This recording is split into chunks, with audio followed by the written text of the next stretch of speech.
Kami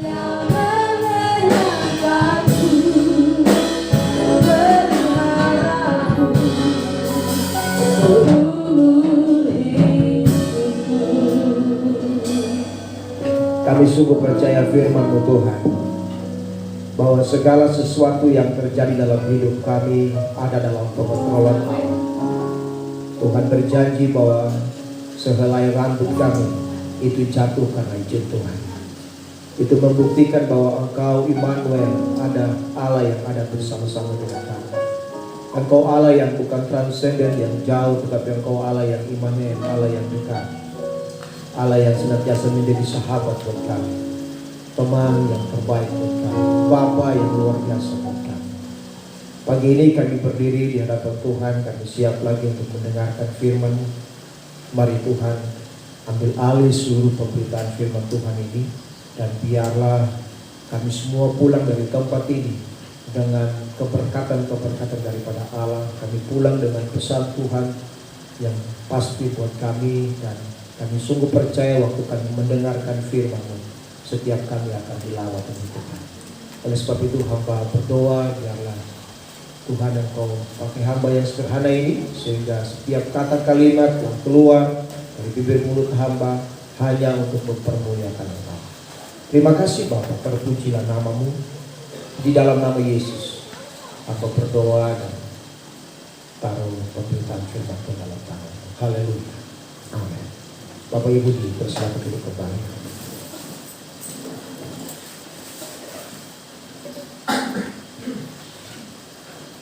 Bapak Ibu jemaat Tuhan yang diberkati oleh Tuhan Yesus, pagi ini saya akan bicara tentang hidup adalah suatu pilihan.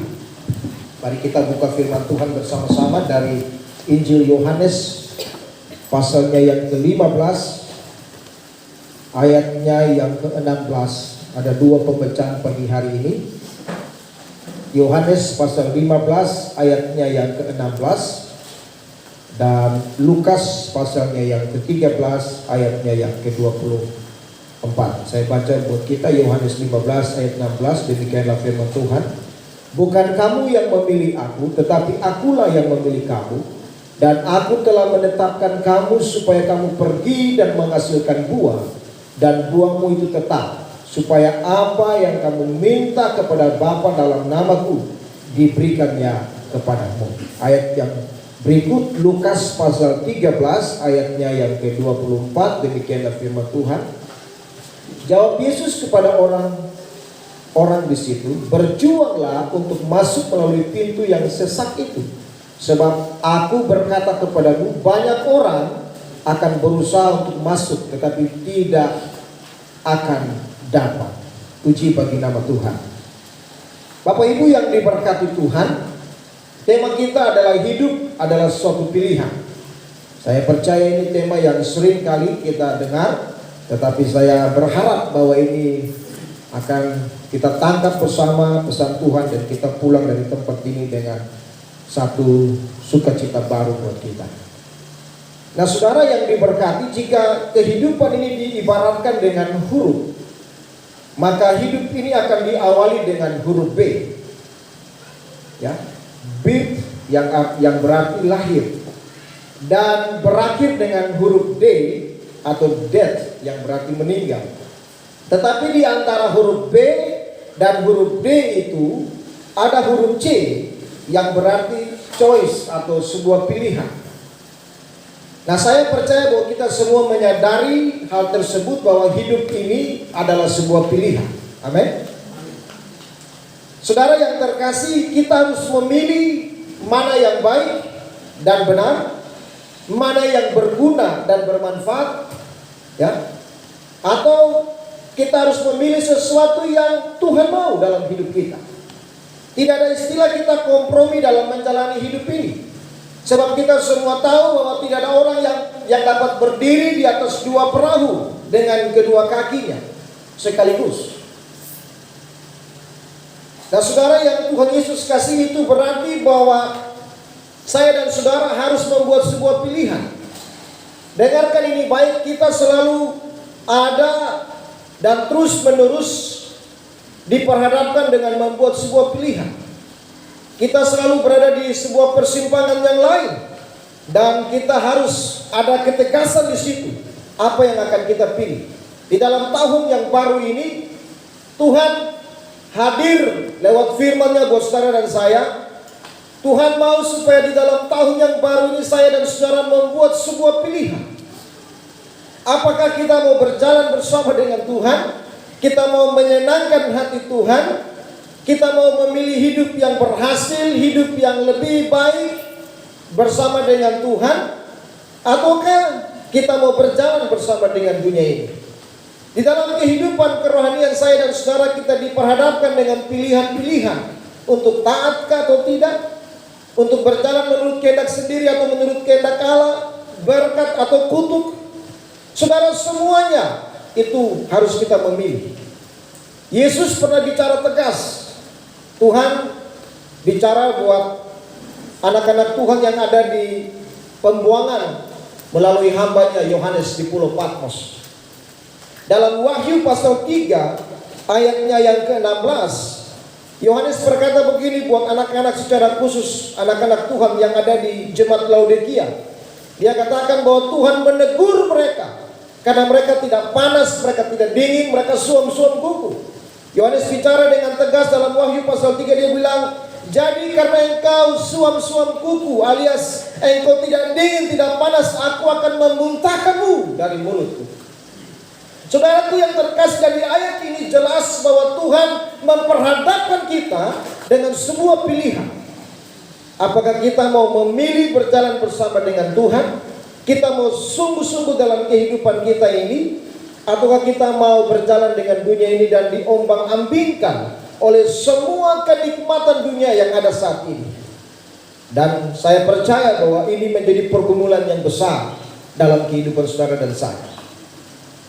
Berjuang dari awal tahun sampai tutup tahun, ini adalah sebuah perjuangan yang begitu luar biasa.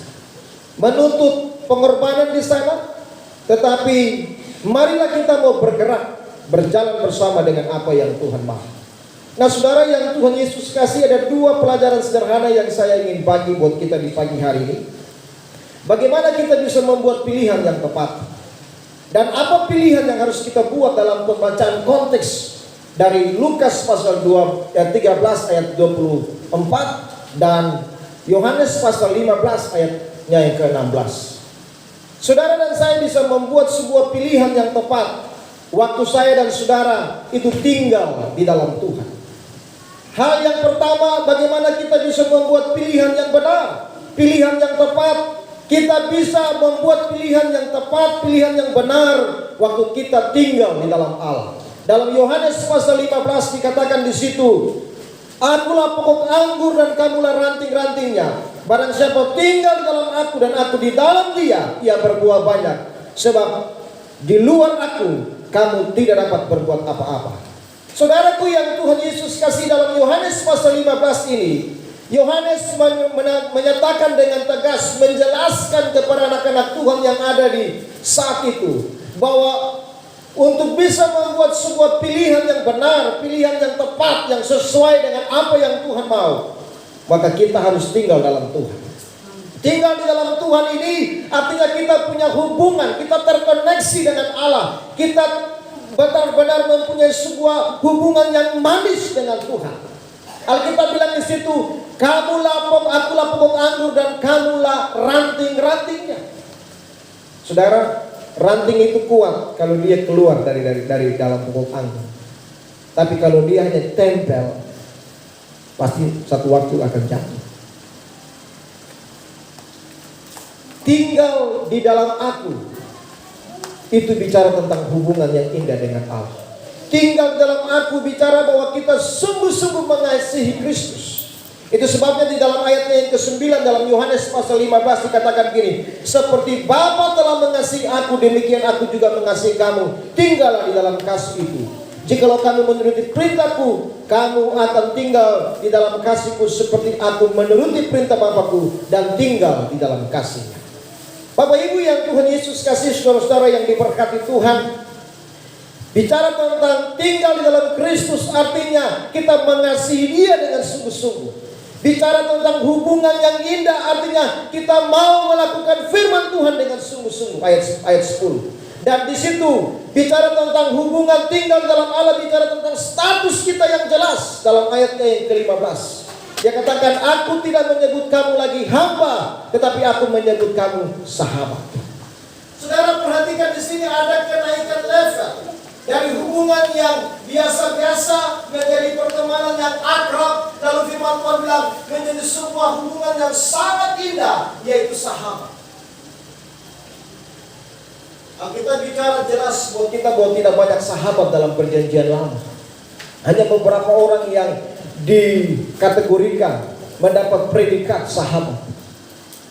Kita bicara tentang Henok, dia bergaul 300 tahun dari sejak dia umur 60 tahun sampai 360 tahun.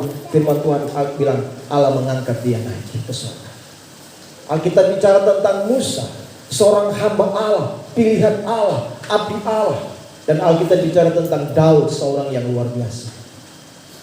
Alkitab pernah tulis tentang Ayub, seorang yang mendapat orang spesial di mata Tuhan. Saudara ingat pembicaraan antara iblis dan Allah pada waktu Alkitab bilang satu ketika seluruh anak-anak Tuhan kumpul, datanglah iblis juga di situ. Dan Tuhan bertanya buat dia, iblis, dari mana saja kau? Dia, saya jalan keliling-keliling dunia. Lalu Allah bilang begini, apakah engkau melihat hambaku Ayub, seorang yang setia, saleh, jujur, takut akan Tuhan, diberkati.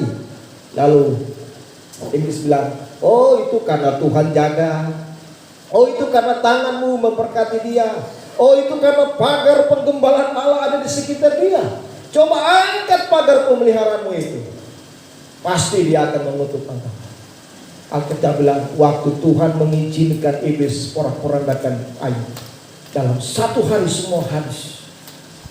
Ayub bilang buat istrinya, masakan kita hanya mau terima yang baik-baik dari Tuhan, tapi kita tidak mau terima yang tidak baik dari Tuhan. Pada waktu istri Ayub bilang, kutuk saja Allahmu, tidak usah lagi sembah dia, Ayub tetap mengasihi Tuhan. Iblis bilang, oh Tuhan, sama sih ada jalan lain. Kalau kau kasih sakit penyakit, pasti dia akan sumpah engkau. Tuhan angkat pagar yang kedua, pemeliharaan Allah buat Ayub. Pada waktu Ayub diizinkan borok mulai, Alkitab bilang hanya dengan beling dia mulai korek-korek lukanya sampai rusak badan, dia tetap memuliakan Allah. Itu sahabat.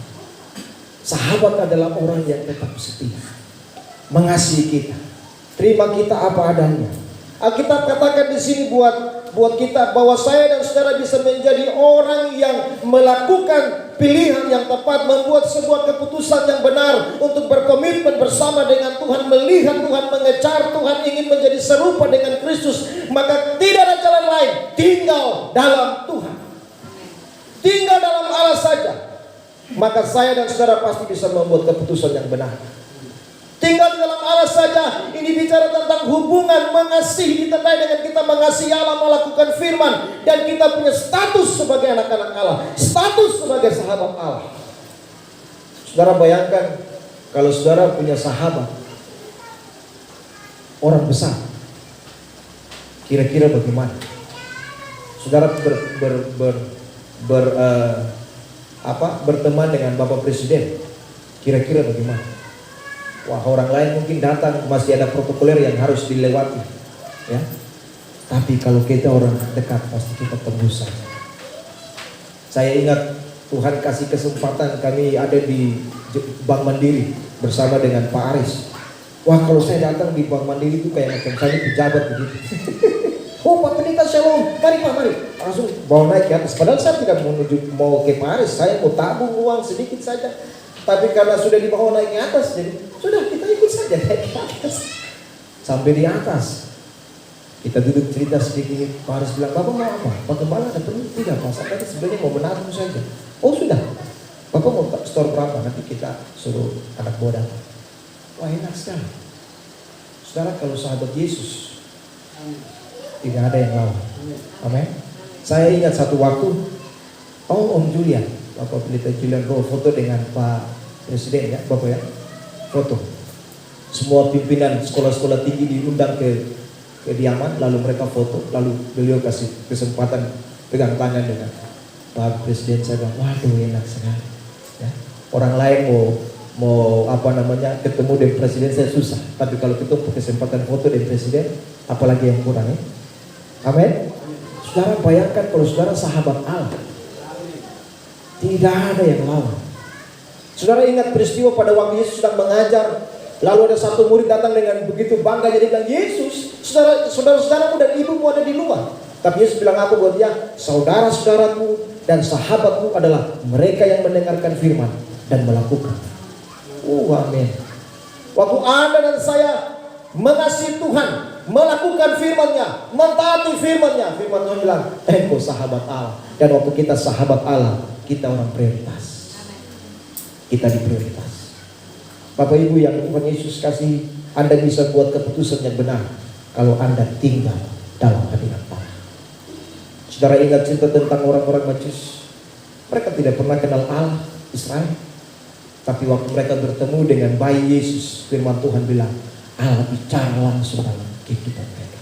Mereka tidur dan Tuhan bilang gini, jangan kembali ke Herodes, tapi putar lewat jalan lain untuk pulang ke negeri.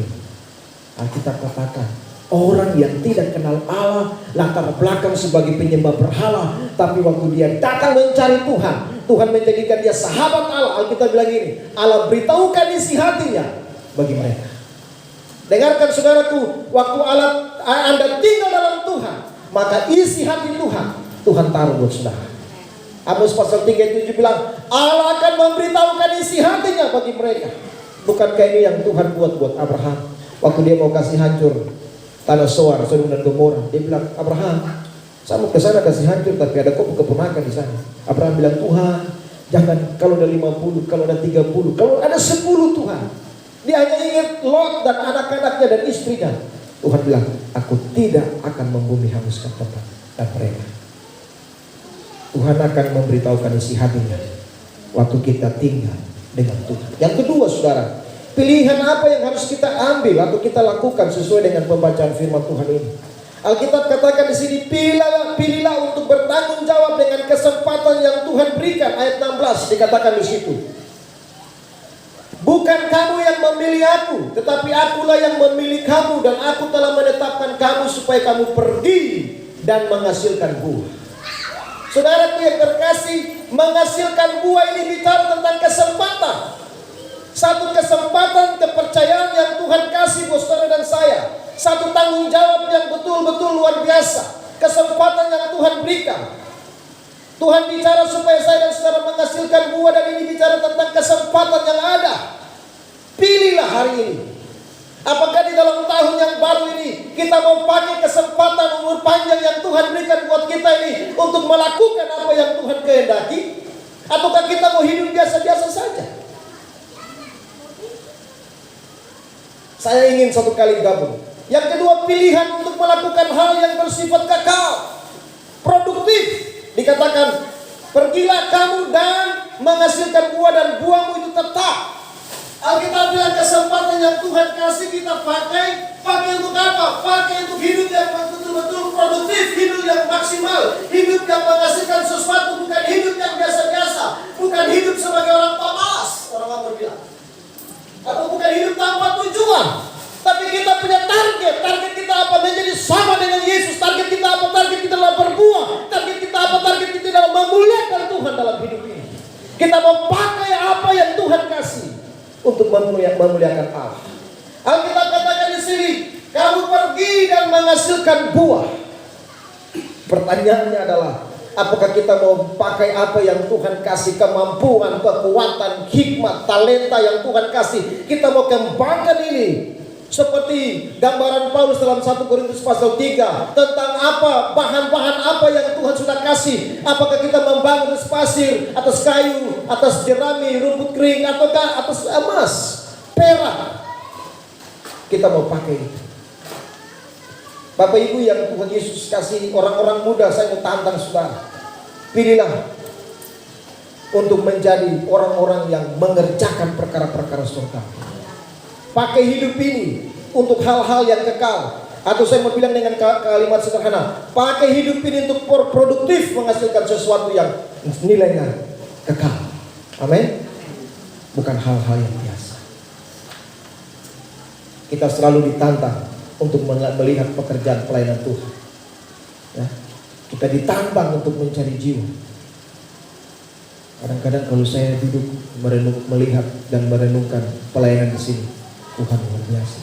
Tuhan bawa kita pelan-pelan, pelan-pelan. Tapi kita sedang sampai mau menuju kepada apa yang Tuhan kehendaki. Amin. Dalam perjalanan yang dari jatuh bangun, wah luar biasa. Mari saudara, kita mau sama seperti Paulus. Kalau aku hidup untuk Tuhan. Dan kalau aku hidup, maka aku akan memberi buah bagi Allah. Itu komitmen dia dalam Filipi.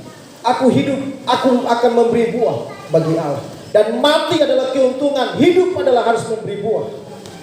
Kita bersama seperti Yabes, Tuhan perluaslah pengaruhku, pakai aku, perluas kemah-kemah kediamanku, perluas segala sesuatu, perbesar kapasitas kita. Ini yang Tuhan mau. Kamu harus memberi buah. Hidup yang betul-betul maksimal, bukan hidup yang biasa-biasa. Kita mau pakai kesempatan yang Tuhan berikan untuk melayani Tuhan. Kita mau pakai kesempatan yang Tuhan berikan untuk membawa jiwa bagi Allah. Kita mau pakai kesempatan yang Tuhan berikan untuk melayani orang-orang di sekitar kita. Saudara, di tahun yang baru ini ada banyak orang yang sedang ketakutan. Ada banyak orang yang sedang bertanya-tanya, bagaimana? Kemarin saya ketemu dengan Joe, punya teman orang tua. Bilang, Pak Pendeta, bagaimana menurut Bapak tahun ini? Saya bilang, Ibu, yang pasti kita bilang dia Ebenezer, dia sertai kita kemarin, hari ini, terus selama-lamanya. Dia Allah yang tidak pernah berubah. Yesaya 52 bilang, kamu tidak akan buru-buru keluar lari-lari berjalan, sebab aku berjalan di depanmu, dan dia menjadi penutup barisan belakang kita. Artinya tantangan pasti ada, tapi Tuhan ada di sana juga dengan kita. Pertanyaannya adalah, apakah kita libatkan Tuhan dalam hidup ini? Pertanyaannya adalah, apakah kita menangkap apa yang Tuhan mau buat kita? Saya bilang, jangan bebani apa di pikiran ibu dengan hal-hal yang tidak perlu ibu khawatirkan. Berdoa saja, taruh ibu punya keluarga dalam tangan Tuhan, pasti Tuhan akan tahu. Dan saya bilang buat dia, yang pasti Tuhan mau kita berbuah, karena satu waktu kita harus bertanggung jawab dengan hidup ini.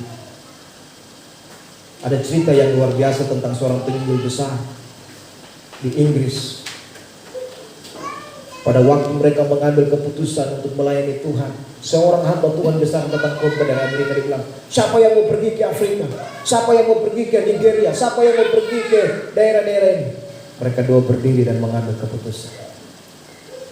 Hamba Tuhan ini pergi melayani. 90 tahun dia mencintai Afrika.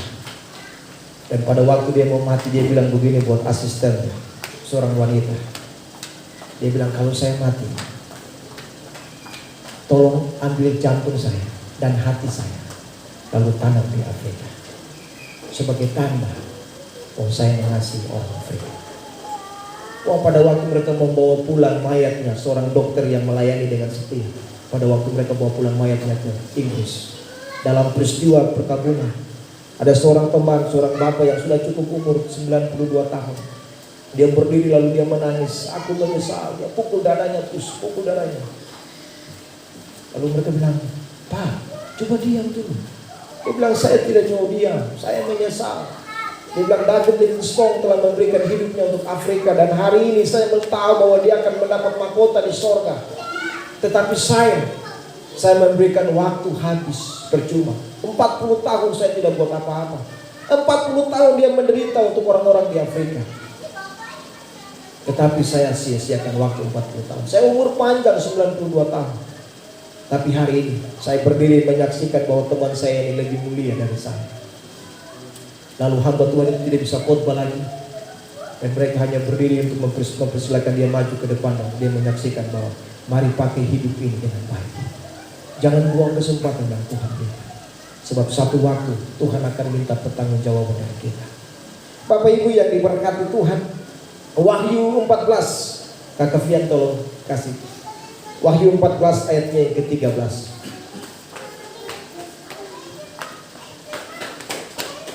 Alkitab bilang, dan aku mendengar suara dari sorga berkata, tuliskan, berbahagialah orang-orang mati yang mati dalam Tuhan sejak sekarang ini. Sungguh, kata Roh, supaya mereka boleh beristirahat dari jerih lelah mereka, karena segala perbuatan mereka menyertai mereka. Bapak Ibu yang Tuhan Yesus kasih, waktu saya dan saudara produktif, waktu saya dan saudara menjadi orang-orang yang menghasilkan buah, maka dengarkan ini, segala perbuatan baik kita akan menyertai kita ke sana. Amin. Kita bukan karena diselamatkan dengan berbuat baik, bukan. Anugerah, kita diselamatkan oleh karena anugerah dalam Kristus. Kita tinggal percaya, imani itu.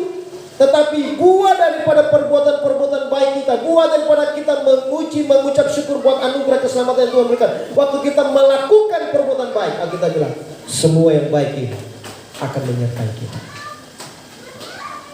Yohanes bilang begini, lakukanlah, pergi, lakukan, menghasilkan buah, dan biarlah buahmu tinggal tetap. Di tahun yang baru ini, saya mau menantang Bapak Ibu jemaat Tuhan. Mari kita menjadi orang-orang yang pakai kesempatan yang Tuhan berikan, bertanggung jawab. Mungkin engkau sebagai seorang bapak, sebagai seorang ibu, sebagai seorang anak muda, sebagai pelajar kah, sebagai apa saja, pegawai negeri, sebagai seorang pelayan Tuhan, kita bertanggung jawab dengan kesempatan yang Tuhan berikan. Dan biarlah kita mau menjadi orang-orang yang produktif. Kita mau menjadi orang-orang yang menghasilkan buah untuk kemuliaan Tuhan. Amin. Sampai kita akan mendengar suara Tuhan, mari masuk ke hamba-Ku yang setia. Coba saudara balik lihat kiri kanan, tidak banyak orang duduk hari ini, ada banyak kursi yang kosong. Padahal kita semua punya kesempatan yang sama, waktu yang sama. Tapi waktu kita bertanggung jawab dengan waktu, hari, kesempatan yang Tuhan berikan, maka kita akan menjadi orang-orang yang diberkati. Saudaraku yang terkasih, dua hal untuk bisa membuat pilihan yang benar tinggal dalam Tuhan. Dan pilihan apa yang harus kita buat? Yang pertama, kita mau memilih untuk menjadi orang-orang yang melakukan kebenaran Allah. Kita mau menjadi orang-orang yang melakukan kehendak Tuhan. Kita mau tinggal di dalam Dia. Kita mau pilih untuk bertanggung jawab dengan kesempatan yang Tuhan berikan. Kita mau pilih untuk bertanggung jawab dan menjadi seorang yang produktif, yang menghasilkan buah, sehingga Tuhan tidak kecewa dengan kita. Ya, jangan sampai Dia temukan kita seperti pohon yang kelihatannya besar, di luar hebat. Yesus datang, Yesus bilang, wah ini pohon ini dari jauh kelihatan subur, hijau, tapi begitu datang dekat tidak ada buah. Saudara ingat ilustrasi tentang seorang kebun anggur. Alkitab bilang dia tawar-menawar dengan tuannya. Dia bilang, Tuhan kasih saya kesempatan lagi. Tahun ini mungkin saya perbaiki dia, saya pangkas, saya potong, saya bikin dia baik-baik. Mungkin saya taruh sedikit pupuk supaya mungkin tahun depan dia bisa berbuah. Tapi kalau tidak, kita potong saja pohon ini. Saudara, pakai kesempatan yang ada. Jangan sampai Tuhan datang lalu dia menyesal, lalu dia bilang, aduh saya potong saja sudah, karena tidak berbuat apa, tidak menghasilkan apa. Tapi biarlah kita mau pilih, sama seperti Yosua bilang buat bangsa Israel, pilihlah pada hari ini kepada siapa kamu beribadah. Amin. Kepada Allah orang Amori yang negerinya kamu diambil, atau kepada Allah orang Israel yang telah membawa kamu keluar dari Mesir. Bapak Ibu, di tahun yang baru akan ada banyak pilihan-pilihan yang pasti kita putuskan. Tapi ingatlah bahwa kita tinggal dalam Tuhan, Dia akan beritahukan isi hatinya. Tuhan menyertai dan menolong kita dan memampukan kita sehingga kita menjadi orang-orang yang berbuah. Tuhan Yesus memberkati. Kita berdoa. Kami bersyukur buat kebenaran firman Tuhan. Hamba terbatas, tetapi biarlah firman yang kami dengar pagi hari ini akan menolong kami untuk menjadi pribadi-pribadi yang berdiri teguh di hadapan Allah. Kami menjadi pribadi-pribadi yang semakin mengasihi Tuhan. Tolong kami supaya kami dapat membuat pilihan yang benar, yang berkenan kepada-Mu. Dan kami sadar bahwa tidak ada jalan lain hanya dengan tinggal di dalam Tuhan, hanya dengan memiliki hubungan yang indah dengan Tuhan, melekat kepada-Mu, hanya dengan pakai kesempatan yang Tuhan berikan di dalam takut akan Allah, bertanggung jawab dengan waktu, kesempatan, karunia, talenta, semua yang Tuhan berikan. Maka di situ kami akan menjadi orang-orang yang menghasilkan buah. Hamba berdoa dalam nama Yesus, berkati setiap pribadi, keluarga, rumah tangga setiap anak-anak, orang muda, anak-anak kecil yang hadir. Tuhan berkati kami semua. Kami sadar bahwa kami memerlukan Tuhan dalam hidup kami. Oleh sebab itu hamba berdoa dalam nama Yesus, biarlah Roh-Mu yang kudus memimpin kami, menolong kami, supaya kami hidup di dalam takut akan Tuhan. Terima kasih Bapa. Terpujilah nama-Mu. Hamba berdoa dan memberkati setiap pribadi, keluarga, rumah tangga yang hadir. Kiranya Tuhan memberkati kami, menolong kami di dalam tahun yang baru ini, berjalan bersama dengan Tuhan dari satu bulan kepada bulan yang lain. Dan biarlah kami berdiri dan menjadi orang-orang yang mengasihi Engkau dengan sungguh-sungguh. Memberkati pekerjaan-pekerjaan setiap bapak dan ibu, setiap orang-orang muda dalam jemaat ini, setiap anak-anak dengan pendidikan mereka. Tuhan, buat kami berhasil dalam tahun ini. Kemah-kemah kediaman kami dijaga dan diberkati oleh Tuhan. Dan kami berdoa di dalam nama Yesus, biarlah Engkau mengarahkan hati kami senantiasa kepadamu Bapa, sehingga kami berjalan dalam jalan-jalan yang Tuhan kehendaki. Memberkati pelayanan gereja di dalam tahun ini, semua hal yang akan kami kerjakan, baik itu pelayanan-pelayanan perkunjungan, pelayanan-pelayanan ibadah unsur, kategorial, pembangunan, kami taruh di dalam tangan. Tuhan menolong dan memberkati kami semua. Hamba berdoa di dalam nama Yesus, biarlah Tuhan berjalan di depan kami dan memimpin kami, membukakan pintu-pintu berkat bagi kami, dan menolong kami Bapa. Memberkati bangsa dan pemerintah kami, memberkati Indonesia, memberkati Papua dan Papua Barat secara khusus kota Sorong. Kami taruh di dalam tangan Tuhan, Engkau berkati. Terima kasih Tuhan. Kami bersyukur dan menyerahkan hidup kami di dalam tangan. Berdoa untuk setiap pribadi, keluarga, rumah tangga yang hadir. Sekali lagi Bapa, Engkau berkati. Kiranya kasih, anugerah, sukacita, damai sejahtera Allah menjadi bagian mereka. Yang lemah dikuatkan, yang sakit disembuhkan, yang ada di dalam berbagai-bagai pergumulan diberikan jalan keluar dalam nama Yesus. Kekuatan iman, keteguhan hati Tuhan kerjakan bagi hamba-hamba. Terima kasih Bapa. Kami bersyukur buat kebenaran firman Tuhan, dan sekali lagi menyerahkan sisa ibadah di dalam tangan Tuhan. Tuhan Yesus memberkati kami. Dalam nama-Mu kami berdoa dan kami minta semua. Haleluya. Amin.